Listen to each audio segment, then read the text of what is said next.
How y'all doing? It's me, Diana. I'm here to tell spirit stories on the Halloween season. And thing is that I'm wanting to do. It's gonna be hard to do one every day or but anyway, I'll do what I can. Because a lot of people want me to tell my stories because they're true stories, and I kind of want to stick to the well, the ones that I think that other people would find spooky, because to me they were not scary. Well, some of them were before I got to where I had so many of them. Because before when I didn't have so very many of them, well, yeah, I mean maybe some were pretty darn spooky to me at the time, but then after time went on and I had so many happen, it's like I just got used to it. I just got accustomed to it. Even like one time Vic Cundiff I was telling him about it, and he goes, done. Most people would run screaming from their house if that happened to them. I can't even believe that you just rolled over and went back to sleep. And I'm like, but that's what I did because I got really accustomed to it, and there's only been a few times where anything ever seemed like it was actually going to want to hurt me. And in those instances, I did move. I didn't run out of the house screaming at the time, but I did leave.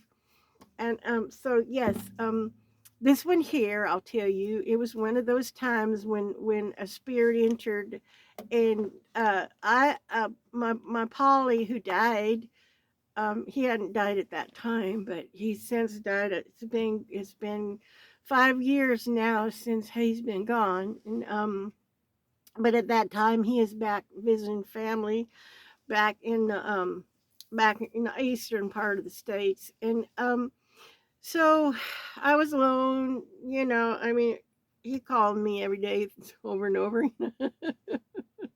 Anyway, so I was by myself, and it's bedtime, and I go in bed, got ready to, and I sleep on my side. So I'm getting ready to go to bed and climb in bed and just about getting ready to fall asleep when I feel something come in, something entered, and I'm like, okay. And I'm like thinking maybe Paul came back. Maybe he's home early but didn't bother to call me. I mean, this just kind of goes through your head, and I'm like, feel it walking towards the bed from the front. I feel it coming towards me from the distance in the walkway. I'm like, ooh. I'm like, Paul? But then I'm like, then I got this feeling. Wait a minute, this isn't flesh. This is not flesh and blood. This is spiritual. This is totally spiritual. So I'm like, ooh, okay. So I went ahead and thought I was relieved. Because I don't know judo and karate and all that kind of stuff to ward off a physical intruder, home invader or something, or grab some kind of something for protection. I mean, that's just, ugh. But you know what? Um, a spirit, hey, let's play ball. So anyway, this spirit, I feel it walking for. I'm like, okay, I'll just ignore it because I'm tired. I want to go to bed. I'll just ignore it, which is usually what I would do. So I just went ahead to ignore it, and then I felt the depression of the mattress, which is not the first time I ever felt the depression of the mattress. But I figure, okay, it's sitting down beside me. Okay, this has happened before, so I feel it. Like what I'm talking about. Like if you're sitting on a sofa, you're sitting somewhere, and you feel the cushion go down.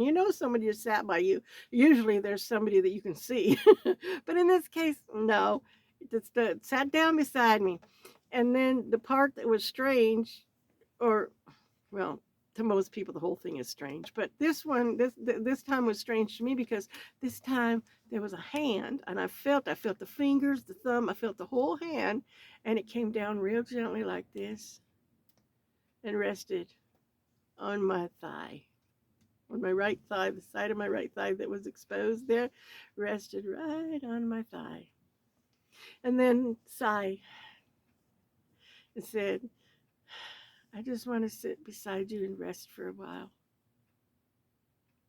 Okay. Okay. And I'm like, go ahead. You do that. I need to go to sleep. Mm-hmm. And I thought to myself, when I wake up in the morning, it'll be gone.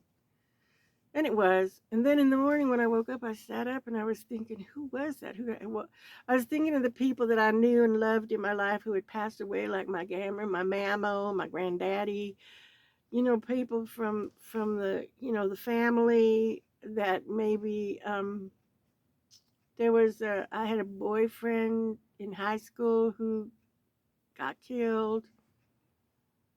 Um, yeah, I was trying to, but I didn't recognize any of these, whoever it was. I didn't recognize I could sense the spirit, like even when they're not, even when they're in their body, like if you're at home and your mom walks in, or your brother, or your dad, or your uncle, or someone, you know who it is. You're like, oh, okay, yeah. You recognize that the spirit of the person who came in.